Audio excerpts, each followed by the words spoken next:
Welcome to part 4 of the Blender Beginner series. In this video, you will be learning about materials. Very, very important topic, which is all about adding color, shading, and life, actual life to your objects. So they actually start to resemble something you would see in the real world, not something you'd see on a computer screen. So we'll be talking all about that, materials, and how to use the material node editor, which is a new part of Blender we haven't explored yet, but it's very common. Something that you'll be using a lot in the future whenever you're making a character, an object, or anything at all. Everything always uses materials and the material node editor. And since I know this one is a little long, if you make it to the end as something completely fun and as a bonus, I'll show you how to make the icing on your donut look like radioactive goo. So here we are. This is where we left off in part 3. Now, everything that we've done up until this point has been just related to 3D objects, like this 3D viewport, this area that we're in right now. But now that we're going to get into materials, we need to talk about rendering because we haven't mentioned that yet. So if you've been wondering, like, when are we actually going to start making this thing look cool? Like, when can I make an image out of it that I can post on Facebook or whatever it is? I do that as well, by the way. You can share your stuff online. You don't have to feel guilty about that. That's called rendering. So this area we're in, this viewport, moving stuff around, this is just so that you can build your scene. To actually make it look pretty, to make it look like the final image, you need to render it. So rendering is when you take all the information you've got here, these 3D objects, and it calculates the lighting, it calculates the materials, the textures, all that stuff, and it builds the final image that looks pretty and everything. So that is called rendering. Now you might have noticed that there's a button here we haven't pressed yet, and it says render. So let's go ahead and click that. Great, look awful, right? What an awful looking image. Really the only thing that's changed is it's got shadow here. We haven't got textures or materials or anything yet, so that's why it's there. So this is what it looks like when you have rendered an image. Now excuse me for a second, let me get a little drink. Not drink as in like alcohol, but it's not whiskey. It's Earl Grey. I go hard for my tutorials. Okay. So what it's done here, it's just calculated the lighting and the shadows. That's basically it. And a little bit of reflection on there. Now, doing this, it has used a rendering engine. So if you remember at the start, the introduction to 3D stuff, we spoke about 3D software. 3ds Max, Maya, Blender, all that kind of stuff. So Blender is the 3D program, which is used to make the stuff that, to make and design the scene like we've been doing currently. But when it comes to rendering, making the final image, that's actually a separate piece of software. So it's kind of like when you first get into 3D, you make all this decision about choosing your software. And then later on you discover I also have to choose my rendering engine. And I don't want you to get overwhelmed here, but there's a lot of rendering engines. If you look on Wikipedia, I think there's probably over 100. It seems like every week there's a new rendering engine, all boasting some new feature, and a lot of them fade away, but some of them stick around. But anyway, I say this because there's actually more than one rendering engine in Blender, and I want to talk about the difference between them and why you should choose one over the other. So you can see that at the top of our screen here, we've got something that says Blender Render. That is the rendering engine that it is using currently. Now this one here, Blender Render, its real name actually is the internal rendering engine. I don't know why it's called Blender Render there, but anyways, that's the one that it's using right now. But if you click the drop down, you can see there's actually two others. There's Blender Game, which I've never touched before. I assume it's for making games. And the other one is the Cycles rendering engine. So the Cycles rendering one is the new engine. That came out about 5 years ago. So the this one at the top here, internal rendering engine, it's been with Blender since the very start. So since the 90s. And it uses an older style of calculation, whereas this Cycles one uses a new style. So let's just change to Cycles, and I'll just switch to a new render slot. Render slots, by the way, are a good way of comparing renders. So if you've done a render and then you want to see, change a setting and see what else it will look like, if you change the render slot, or a shortcut for that, by the way, is J. Download my keyboard shortcut if you don't want to have to remember all these keyboard presses. Now, if we do another render, take a look at that. This is the render that we get with cycles, okay? I promise we'll get to the materials soon, by the way. Like, I know that this is like, come on, I thought we were doing materials. We will, okay. So this is the internal, and then this is cycles. Now, you might prefer one over the other. You might be like, oh, this one looks too washed out and contrasty. And this one looks better because it's contrasty. But really, that's just a difference in light value that maybe is having that effect. But in this internal one, you'll notice that the shadows are completely black. And if you actually mouse over it, it's solid black. Now, that's actually physically impossible in the real world, especially in this lighting setup. You wouldn't have solid black. There's always light that would bounce off this table here, and it would hit the donut.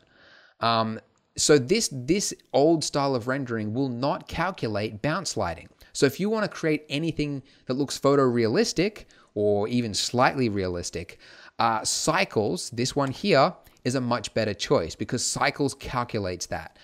Cycles does a lot of other things differently as well. It has like more accurate volumetrics. It has like subsurface scattering, which I guess is more accurate. Translucent, like it's a newer approach. So the old approach doesn't calculate any of that stuff. So Cycles was a completely new rendering engine, rewritten from the start to use newer styles of rendering.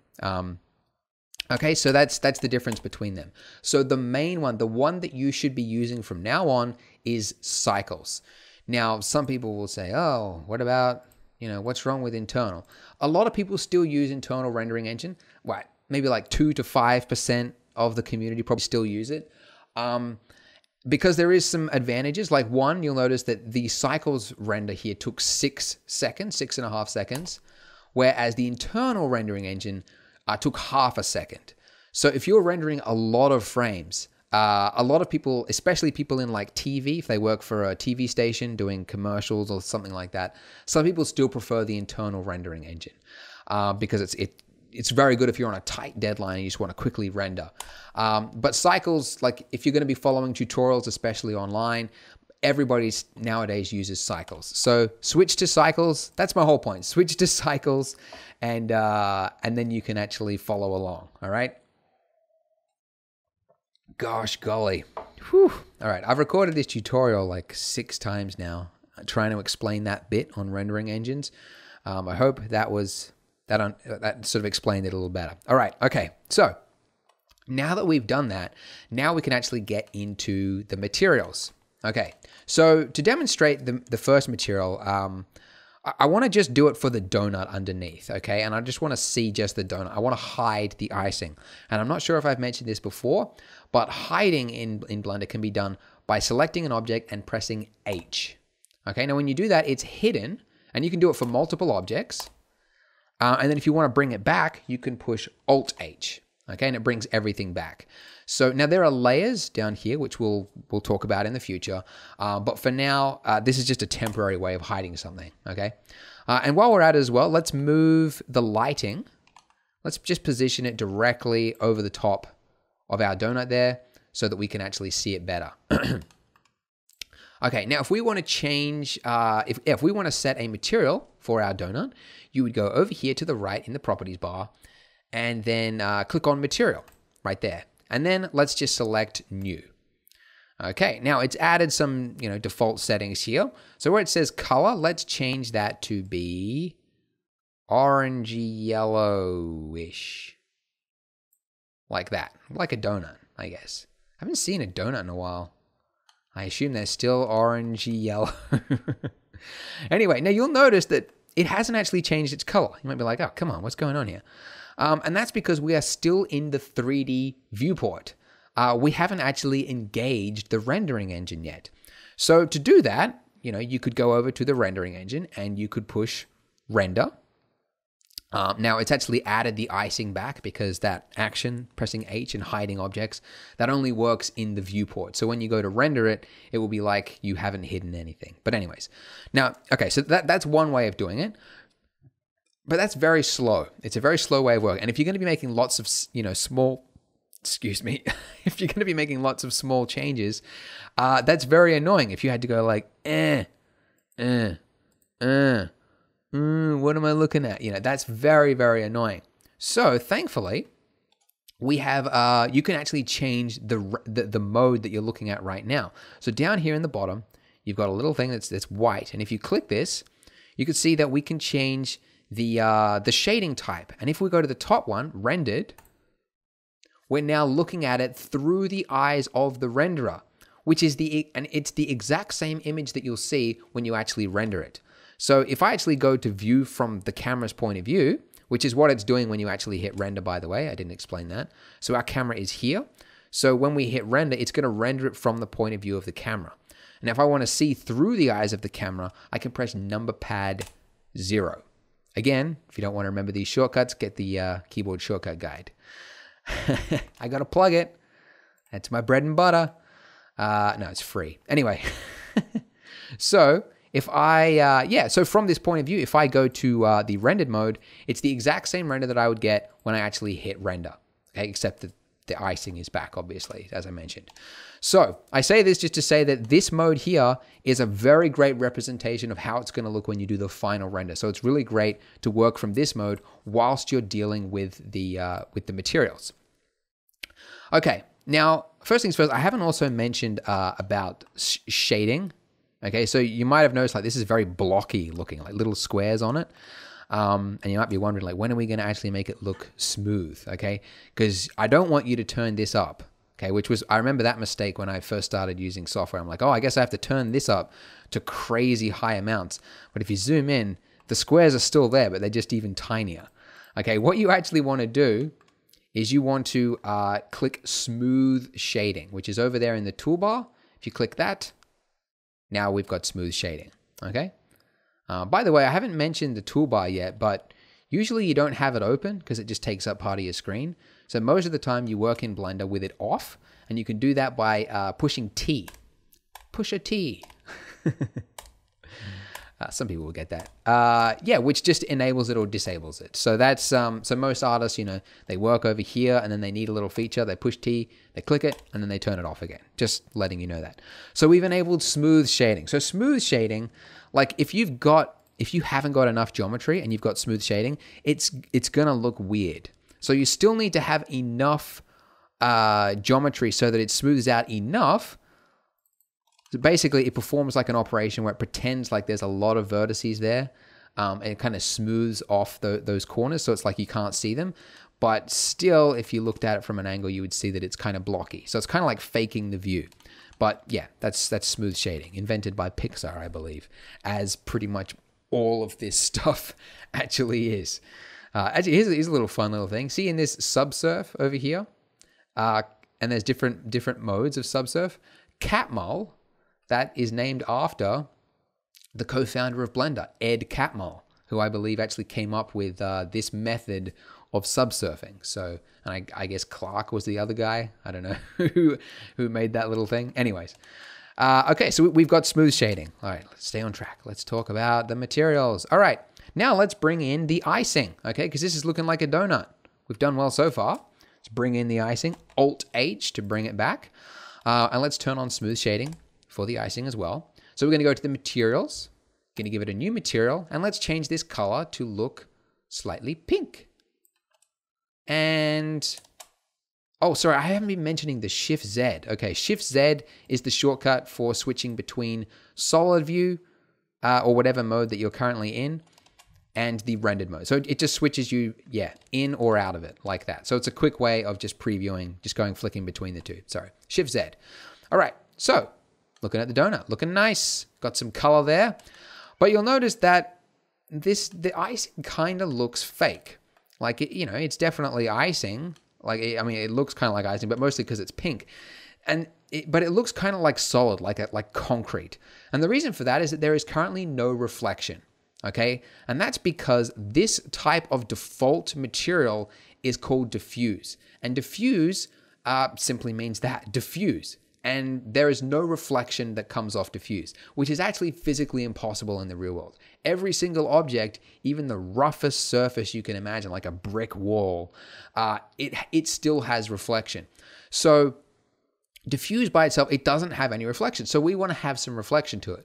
Well, if you change the surface here, you could see that we've got other types. We've got one that says glossy. So if we tried that, you can see we've got something that looks quite like it's actually got some reflection. If we turn off the roughness, you can see it. But you can see that that's not right either, because this looks like metal. And that's because the glossy shader by itself should only be used for metal. Okay, so you've got diffuse, which obviously shouldn't be used because you need to have some gloss. But then gloss shouldn't be used because gloss should only be used for a solid metal object. So what do? Well, you need to combine the two. You need to have both diffuse and gloss working together. And that makes up probably 90% of the materials that you make, diffuse and glossy together. And the way that you do that, the best way to do it is to use the node editor. Okay, so everything that I have done so far has been over here in this little material panel over here. But this offers you a very limited view of working. All these little options here, they're great, but you can't really do anything fancy. And so when you start adding and combining shaders and stuff like that, it starts to get a little bit confusing. So the best way to do it is to switch to the node editor. Jump cut. Not sure if you noticed. So down here in the bottom left-hand corner, you can't see it because my mug is in the way. But down here, we got this little cube, right? And if you click the cube, it brings up these options.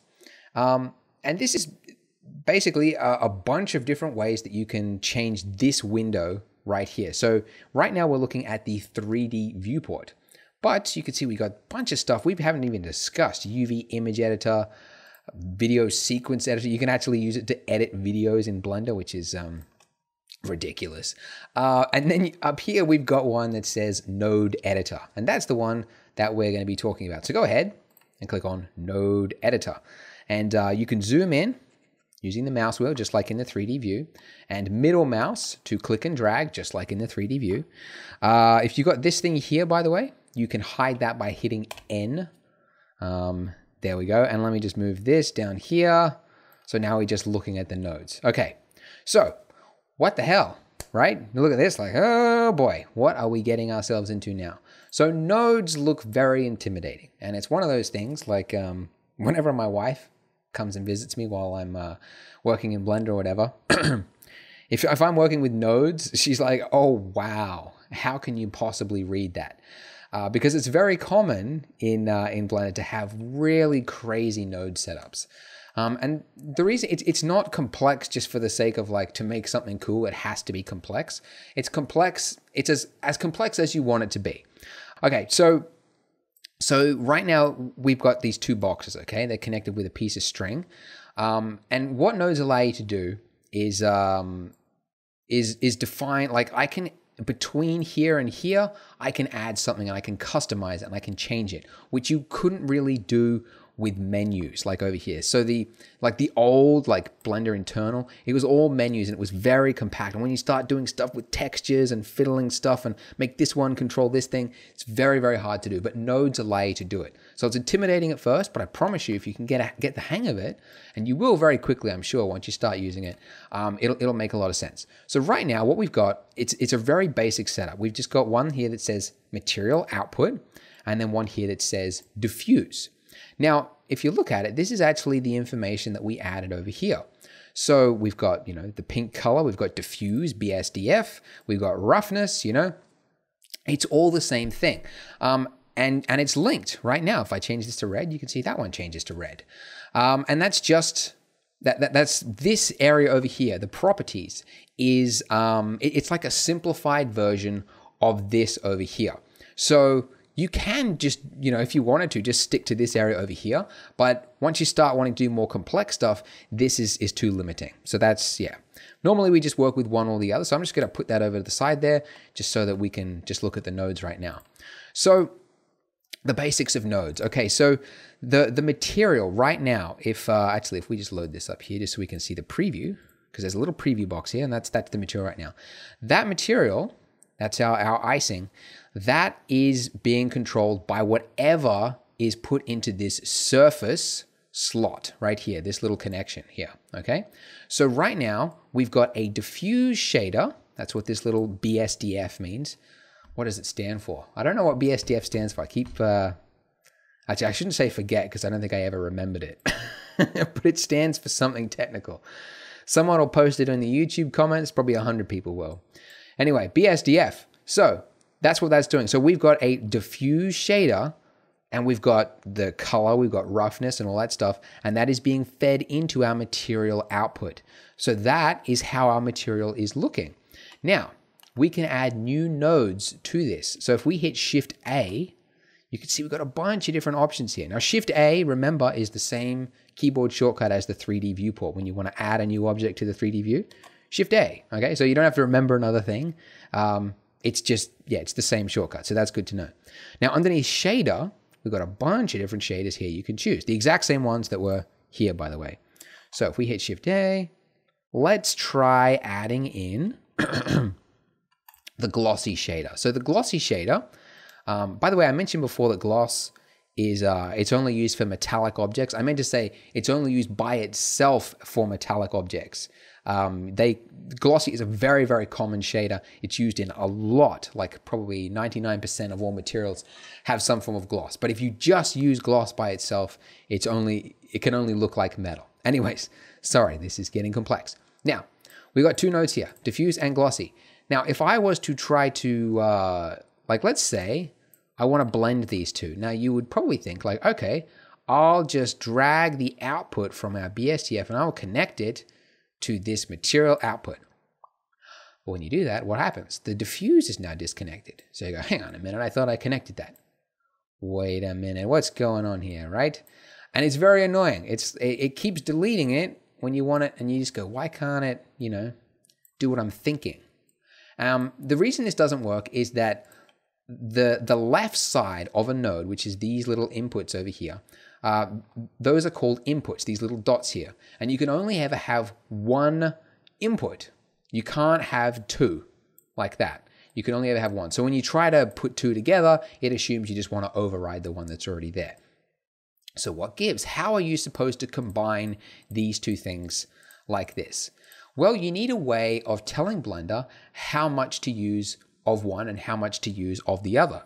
So for that, we would use what is called a mix shader, which is a specific node that you use when you want to blend two different types of shaders. So if we go to Shift A, then underneath shader, find mix shader.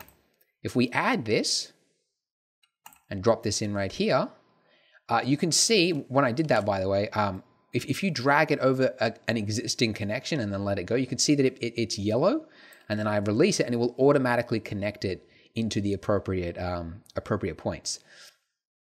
Now, one thing to note, and let's just put that into there for the mix shader. Now they are combined over there on the left-hand side. So that is how you connect two different shaders together. So you have to power it through a mix shader. You can't have them both going into one input. It just doesn't work like that, because otherwise you would have 100% of both material. That doesn't work, okay? So you add them like that. Now, I want to explain a couple of other things about the node editor, which I think a lot of beginners sort of fall into. Is like some people would go into the node editor and they would go like, okay, pretend that we didn't do this. So they've got just the material output over here, right?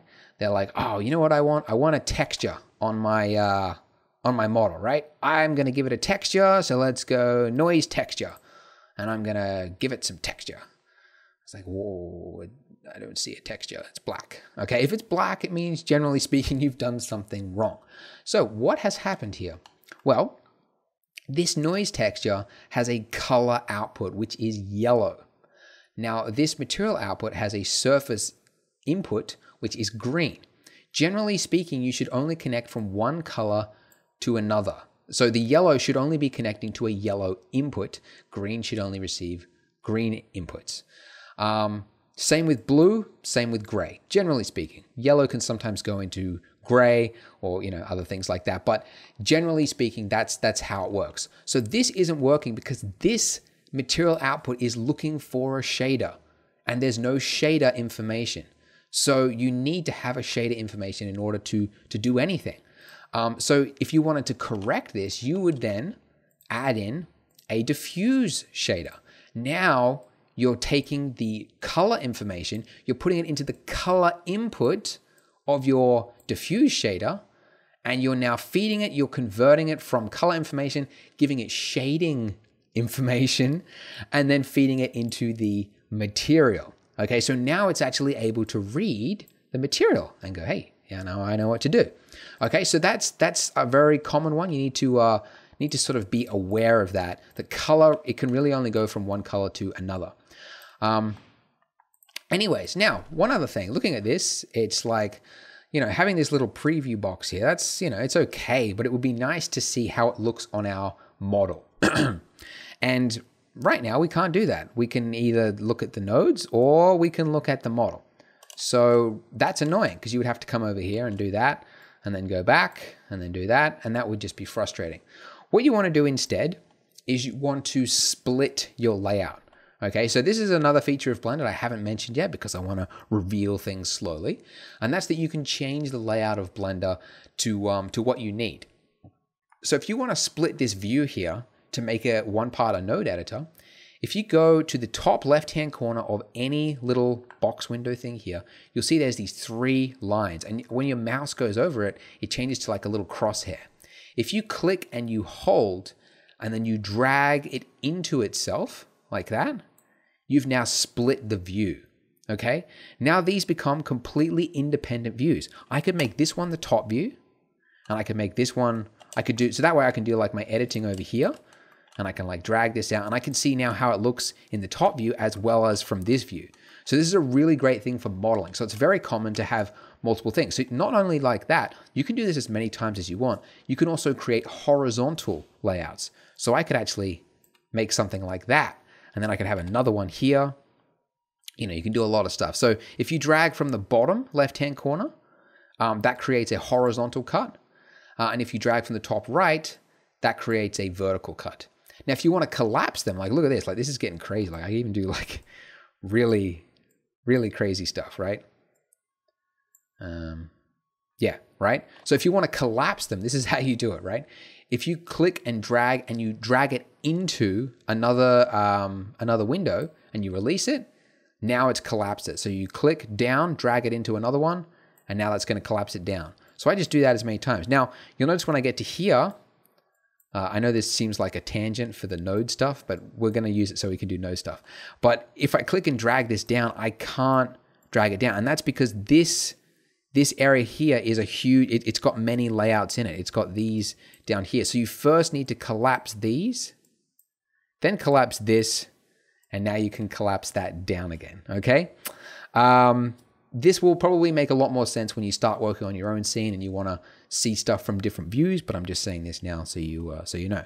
Now, I don't actually want this timeline down here. This timeline is used for animations, so I don't want that. So even though we've had it open for the whole tutorial, I've deliberately done that so that we can reveal layout stuff later on.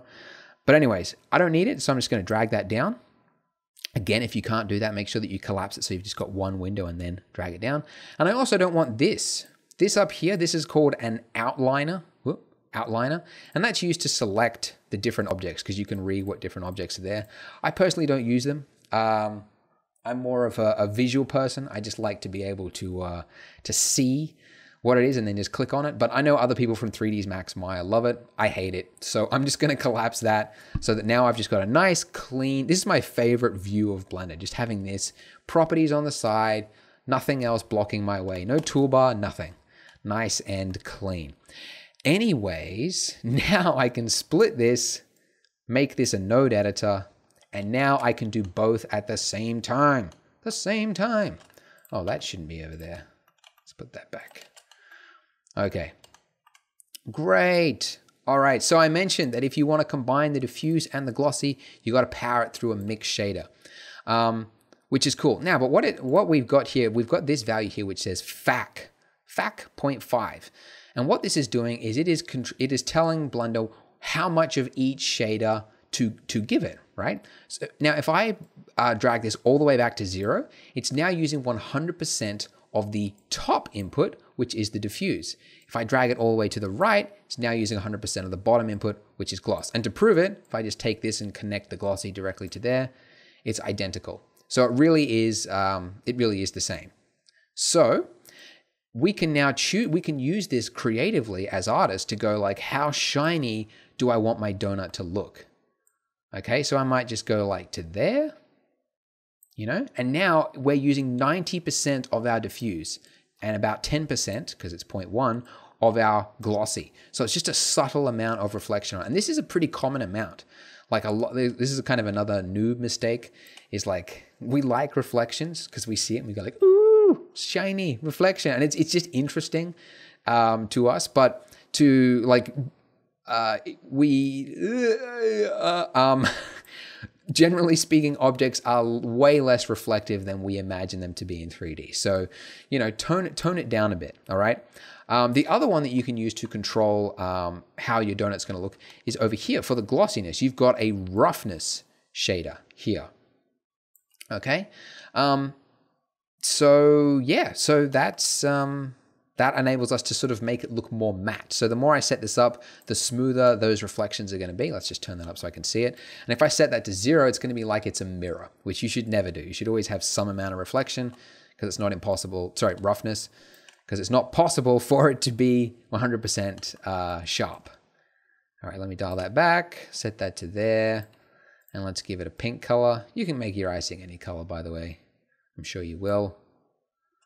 A little bit shiny. Not too much. That is pretty good. That doesn't look pink to me. Okay. Looks kind of fleshy. I swear, I've looked at this scene for so long. I've recorded this tutorial so many times today. I don't know what color this is anymore. That looks purple to me. And that looks like flesh. What am I doing? All right, whatever. I'll figure it out for the next part, I guess. Anyways, so that's good. Now, now that we've got a basic understanding of nodes, because this is really basic stuff here, and I'm keeping it like that. In the like when we get to doing the table, adding a texture to that, we'll get right into textures, bump mapping, all that kind of stuff. We'll start creating a little bit more adventurous sort of node stuff. But for right now, I want to just keep it basic. If you want to experiment for yourself, by the way, have fun. Do it right now. Like you could try like, hey, instead of a solid pink color, what if I gave it a, I gave it a texture. I make it look, get a noise texture. I just plug this into here, maybe I use the noise texture to control how much gloss or diffuse is actually fed into it. You can use it like a mask, which is really interesting. But anyways, so that's, you can have fun with it. But for now, we're just going to keep it very basic, and we'll get to some more interesting stuff later on. Anyways, look at that. So one final thing I'm gonna leave on, because we've gone overtime for sure, is making this look a little bit more like icing. And then as well as that, I'll just, for the end piece to make it interesting, we'll make it look like radioactive goo as well. But for now, just for the icing, like as a donut, this is cool, but that icing looks so fake. It looks like even the most factory made donuts would never have icing that is completely straight like this. Looks like you could cut your finger picking up this donut. So we want to give it some variation. Make it look like a real donut, like that has like a wavy sort of edge to it. So to do that, if we go into edit mode, if we just click one of these little points here, and if I just drag this down, so hit G and then Z, what happened? My screen keys tool turned off. If I click and I just drag this down, you can see that it's making this little like dripping effect, right? Which is kind of cool. Now I could do that, one by one, across the whole thing. But that's time consuming. We're lazy, we're artists. We don't want to do everything by ourselves. You could, but it also starts to look handmade, this is one of the things where it's actually good to leave it up to the computer, because a computer could make it random all by itself, and it would be good. So let's do that. So there is a tool in Blender, which I've actually already talked about. If you can remember it, it's the proportional fall-off tool. So if I hit O on the keyboard, and then you'll remember that there's different types of proportional fall-off. So the one we're going to use is the random. So if I use that, and then do the exact same thing, whoops, kind of revealed it, G and then Z. Now, it looks horrible at the top, looks like a sort of a bagel. But if you look along the edge here, it's the exact wavy effect that we want, which is really cool. So it's doing that by, controlling like how close it is to our main point there. And so it's just basically dragging it all down at random amounts. Now, if you look at the actual mesh of it, it's made the whole thing this lumpy sort of thing. So how do we do that? How do we fix that? Sorry. So we want to keep this end, but we want this stuff to stay stationary. So the way we do that is go back. If we select this top part of our icing there, and if we hide it by pushing H, which is what I mentioned before, hit H, now we've got just this ring and this ring. And if I just use that, if I push G and then down, you could see, actually I don't know if you can, but you can see that we're just changing just that ring there. And if I go out of edit mode, you can see the rest of the donut's still there, and we're just changing the edge of it. How cool is that? So I could do that a few times maybe. Whoops, G. And if you use your mouse wheel, it sort of changes how it looks. You sort of scroll through it. So I'll pull it up a little bit so that we don't go too far down. Otherwise it'll start to look like, I don't know, like draped fabric or something like that. If it's like down here, it just looks a little weird. And now that I've done that, you can see it looks really good. It looks nice. But you'll see that if you like look at it like edge on, like the icing is sort of like separating from the donut. So I don't want that. So what I'll do is just select this ring here, turn off proportional fall off, and I'm going to scale it inwards. So hit S, and then just scale it into itself, release or click, and then go back into object mode. And now look at that. Nice. We've got ourselves a donut. Bum, bum, bum, da, da, da. Oh my goodness. All right. Now, as I mentioned at the start, I want to show you how to just turn it into radioactive goo, just for the sake of it. So this is it's a fun part of Blender, fun shader to play around with. I remember when I started, it was cool to muck around with.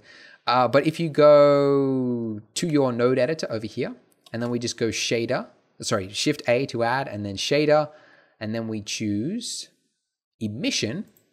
Emission is a type of shader which will make the mesh itself glow. So if I take that and I replace it instead of the diffuse here, and then I make this color like a green color, aha, how about that? We have ourselves a glowing donut, and I can ramp up the strength of that. And if you hid this lamp here, now you would get just the donut powering the lighting, which is, it's kind of cool. So anyways, you can have some fun with this, guys. You can make any sorts of really cool shapes. You know, I remember when I started, I got right into it. I'd add like a, torus, shrink that, Alt-S, which we haven't talked about, but, it's just one of those things. We can't talk about every feature in the beginner series. But yeah, I remember making some really, you can do some fun stuff. So have some fun with it, guys. That is material nodes in a nutshell. Now, if you don't understand material nodes, I don't blame you. There's a lot. It's like, but you can, to put your mind at ease, it's something that a lot of artists struggle with. In fact, I did a survey, and this was the #1 thing that people said that they didn't understand about Blender. So once you get the hang of it, the more you use it, the more you'll understand, oh, that's what that thing is for. But right now, when you're just beginning, you won't get it until you start using it. So it's totally fine. You'll get it as you go along. But yeah, anyways, there you go. Now we've got ourselves a radioactive donut. You can make a little poster out of it. Try donuts with radioactive jelly. And yeah, have fun with that. Join me in the next video, and thank you for watching. Give me a thumbs up if you liked it. And yeah, see you there. Bye.